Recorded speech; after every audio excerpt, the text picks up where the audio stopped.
So today I'm going to make one of my favorite things is granola, and this is a great clean granola recipe. And again, I'm not big on over measuring things because a lot of times it's just what you have available, what's in your pantry. So we're going to make this clean granola, and I have the ingredients out. I'll talk through it as I go. I use my mortar and pestle to crush up nuts. So here's some walnuts. I'm just going to dump in the bowl. And then I also have cashews, about a cup of cashews. And these almonds are already sliced, so they're going right in.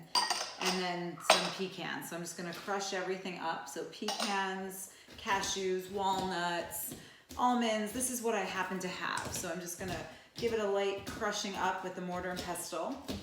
And as we go, I'll just tell you some things about granola. So I originally found this recipe, my first detox I was doing, and it's from Goop. So Gwyneth Paltrow's company, her brand, her website. So you can find a great clean granola recipe there, and a lot of different granola recipes. So I've kind of taken her recipe and I just kind of make it with what I have. So it's not exactly like that one, but similar. And so the base of a granola is what you really need to think about when you see granola recipes. There's something that binds it together, right? That makes it really delicious, makes those clusters. And so this granola, the base is coconut oil and coconut sugar. So coconut oil and coconut sugar is the base of this. These get melted together and then added into all of this to make this really delicious, that sticky, crunchy, sweet, and salty granola. So this is pretty crunched up. You can have some nice big chunks here. And you can probably pulse these in a food processor really quickly, however you like to crush these up. And then I'm just gonna dump this all into a bowl.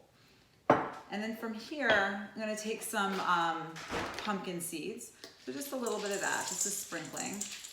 And that is one of the great things about granola. And then the base of it, of course, is these gluten-free old oats. I happen to use Bob's Red Mill, but whatever you use is fine. And then from here, I'm also gonna add in, I happen to have chia seeds.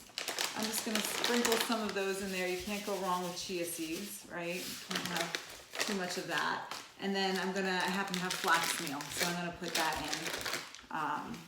But whatever you have, flax seeds, flax meal, anything like that. And then cinnamon is a great add-in. So some cinnamon in here, at least like a teaspoon, and some salt. So sprinkling in some salt. Again, probably about a teaspoon, maybe half a teaspoon. So this base is 2 cups of granola, of oats is the base. So I just mix this all together. And then I'm gonna get a saucepan out and I'm gonna start melting down this coconut sugar. And I try to use as little sugar as possible. Even though it's coconut sugar, the good thing about it is it's a little less refined than a white sugar, but it is still sugar. So I try to go, I have a half a cup here, and that's the most I would use for a recipe like this. So if you think 2 cups of the oats, of the gluten-free rolled oats, and with a half a cup of sugar, plenty. And you'll still get the sweetness, and you're gonna get that coconutty flavor with the coconut. So I'm gonna throw this in a saucepan. So I took the coconut sugar, put it in a pot, and with a tiny bit of water, melted that down. And then I'm gonna add in the coconut oil. So the same amount, about a half a cup of the coconut oil. And then I'm just gonna mix that up. So these two mix together. So you just swirl in the coconut oil and the coconut sugar off the heat. And then you can add in a little bit of vanilla. Just a splash of vanilla in there too. And then mix all this up. And then from there, you just add this coconut sugar and coconut oil. You just mix it in with your nut and oat mixture. You just mix it in. So I put a little bit in and then start stirring it up. And I keep doing that until it's completely blended. And then from there, after this is all blended up, and one thing I'm gonna add too is coconut flakes. I forgot that some shredded coconut, of course I have to add in because this is a nice coconutty granola.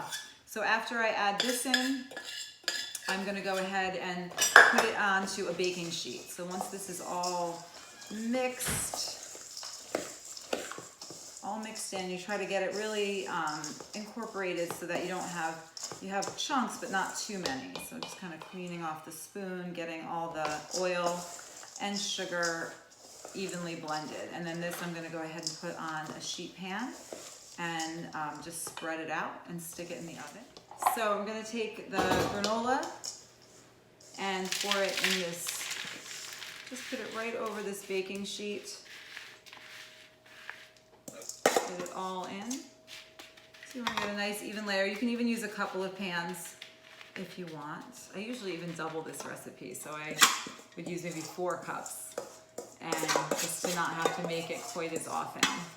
And so you want to get all of this onto the baking sheet, shake it around, get it nice and even, pat it out, and then put it in the oven. So we're going to bake this up.